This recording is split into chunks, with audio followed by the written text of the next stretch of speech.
right, so a little more progress. The tricky thing with this one is trying to, now that we don't have the console to hide the burn down tubes and stuff, then the radiator hoses, we just had them ran through here the whole time. Burn down tubes, got them tucked up. I kind of don't want to reinvent the wheel on this one. Like, I don't want to go outside of this area right here, so I don't want to go back there and start reinventing how they pass through. A lot of people have asked about these burn down tubes. They are extremely lightweight, extremely flexible. They are not pull hose, they are not vacuum hose, they're not any of that crap. They are not super cheap, but if you want something that looks good, that will hold up to the heat, you remember, if the motor lets go, you're going to be pushing hot fluids through there.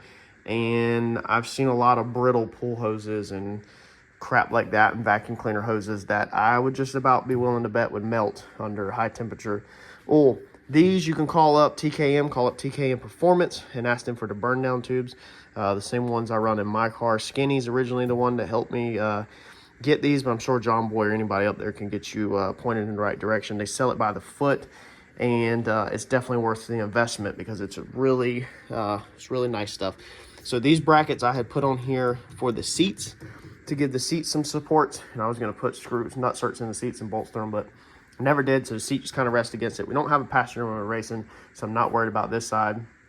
So I just used them as a clean mounting tab, basically, with some zip ties. I mean, nothing fancy. I thought about taking the bars out and getting all fancy with it and welding some tabs on there, but I don't think I'm going to do that right now. We can always come back and do that later. But this is a good option for quick, you know, to get it up there. It actually goes into the fresh air hole up underneath the dash, if anybody's wondering, and then it goes up through the cow panel and then comes out the front of the cows. So I think that's how them are going to be laid out. Now, they're probably going to have to be kind of scooted back out the way to do a little bit of the welding work right here, but I just wanted to kind of go ahead and get a grasp on where things are going to go. If you recall, we still have to add a crossbar. We still have to tie the front bars in. That stuff shouldn't be that messy. Pull the floor mats out the car, pull the trans tunnel out the car as far as the carpet wise, cover up the center of the car, and then just do some grinding just to get the paint off. And, you know, welding with gas, you're not really shooting a bunch of splatter, and I'm sure that they'll probably TIG the inside of these anyway. I might do the crossbar myself, not 100% sure yet. So we're gonna keep it moving. I'm just trying to basically wrap up the inside. I cleaned up the back there a little bit, wiped it down, and I feel pretty decent now on the inside, where I feel pretty comfortable with moving forward to the front. I know last night we kind of jumped up front for a second, but I wanted to kind of jump back in there and get the burn down tubes and the coolant hoses. They were just kind of chunked in the back, so I kind of wanted to get a grasp on them, of how they were going to be routed and where they were going to go. I did peek under the car, thought about running them under the car, but again, I'd rather kind of get it together, everything where it goes, and then if we want to go back and change it, then go back and change it. But for right now, we just want to keep it moving. We also did go ahead and hook our parachute handle back up. So all I did was took an aluminum piece and just bolted it to our base to get the end of it. So that should work perfectly fine. I don't want to mount the back cable or anything right now because I don't know exactly 100% how I want to route stuff. It will lay down. It's wrapped all up in the seat belts right now because I've just got them wrapped around to keep them out of the way. But we're probably going to incorporate some cup holder, at least a cup holder, and some Zeus tool holders off of this mount. I've been brainstorming a lot, not 100% how I'm going to do it. I don't want to buy anything online that's aftermarket. I haven't seen anything that is what I want. Basically, I want to build one to fit this, and I know kind of what I want. I'm just not there yet 100%, but I think I want to kind of get the seats in so that I know exactly where they fit, so that I'm not sticking out past it, and then the piece will basically be built on the bench, and it will just bolt on to these two attachment points on this side, and it will be sitting over here. Is it all fixed? Girl, we ain't even got no motor in yet. Cause we ain't there yet. We're almost there. It's almost fixed. What you thinking? Why put your tunnel in? Why put your tunnel in? Why did I put my tunnel in? Because it was time to put it in. What are you thinking about this build? What do you think about it? What's that? That's the Holly. What's that? That's the Holly. That's the computer that runs the engine. Do you like this new redo of this race car? Do you like the carpet in the tunnel? Cat's got your tongue. All right, so let's keep on moving.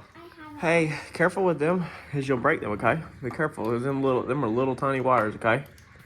All right, you gotta be careful with them. What'd you do, stick that wire in that hole?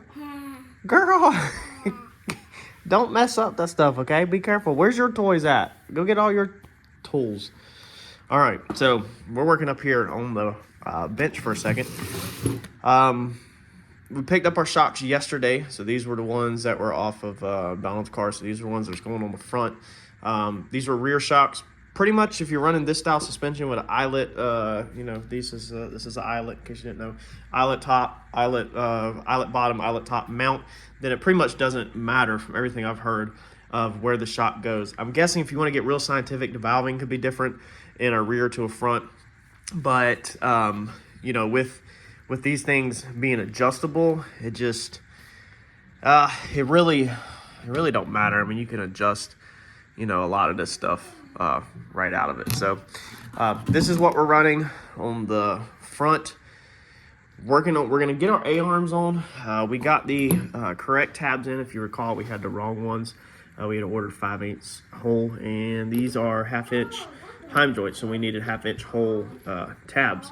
Now, I went to do the ball joints. This is we've went over it many times. What is this? K277 or a K772 style ball joint. Can't remember which one it is. I always get the numbers backwards. But, so I was pretty much under impression that screw-in ball joints are kind of all the same. But they're literally not. This is the second time I have struck out. So I ordered another ball joints that was a bearing style. So this one has a bearing down in it. And then you can adjust the height of it using these sleeves, as you can see. Pretty cool piece, but the threads are almost more rolled. Like, they're a lot more subtle, if you even count that as threads. I mean, honestly, yeah, I guess thread starts right there. So it's supposed to be a thread in, however, it's not. It is not. I'm struggling like crazy. I know this is a Chrysler style ball joint. A lot of these, when you look these up, they literally, I mean, this is what it said. This was the information, upper ball joint style. I think it said like very common asphalt, circle track racing.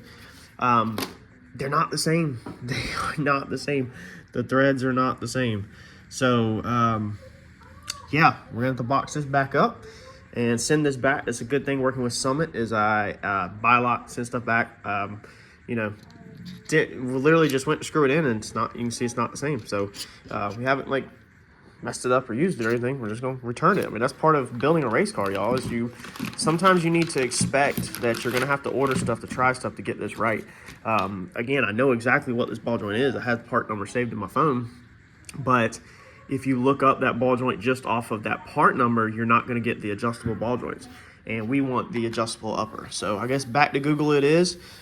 These were, let's see here, I think $100 a piece, pretty much. I had found some that said they were like the K772. I think that's the part number style, but they were a lot more. I guess, you know, if at this point now, 2 for 2 on failures, I really now don't think I even care about the price. I'm gonna get on Google, and if I can just find one that says it's the K772 Chrysler screw-in style that's adjustable, then I think I'm gonna order it, because I'm struggling like crazy to get the correct parts. All right, so we got our A-arms put back in, or put in finally. Last time was like rough mock-up to kind of figure things out, and this time the tabs are actually tacked in on 2 sides each. So the tags are semi-permanent. I mean, they can still be hammered and broken off if they need to be, but both sides are set at 4 degrees. And I think we are gonna be good to go on that. Now I just left the jig bolts. This is the jig bolt I used. I did the video on how to do these tabs and the degrees and all that a couple weeks ago. I think we're gonna set the motor in and check for our clearance on our vacuum block back here, where that should be mounted at, or if I should mount it over there, check for clearance on the heads, and then go ahead and I think start figuring out turbo placement. Since we have the headers on, and then once we get the lower control arms, we can mock them up, and then we can figure out shock placement and exactly how all that's going to fall. So I was trying to avoid this. I was trying to avoid setting this motor in and then taking it back out. But I guess it is what it is. So let's hang it in there. All right, so we're making some progress. It's literally sucks that we have to pull this thing back out to do torque converter on that, but not necessarily a bad one. And look at this, Harper has put all of this stuff up here. Goodness gracious, that baby. Got the turbo mocked up. I think that's how we're gonna roll with it. I think that's gonna work best for this situation. I played around with it for a while. I texted John and asked him what he thought, and he said he loves it. He said nice, simple, easy, you know, kit to make and not hard at all. Nice straight shot, really close. I mean, I can literally touch, you know, right there, and the inlet will be right here in the front. I pretty much centered it off of the intake so that I could just get that straight shot. I put the intake back on with 2 bolts, and then I just stuck this straight edge on the side of the intake just to make sure that I'm hitting that. Which just this lift has settled a little bit since I went inside to take a break. It was not touching it.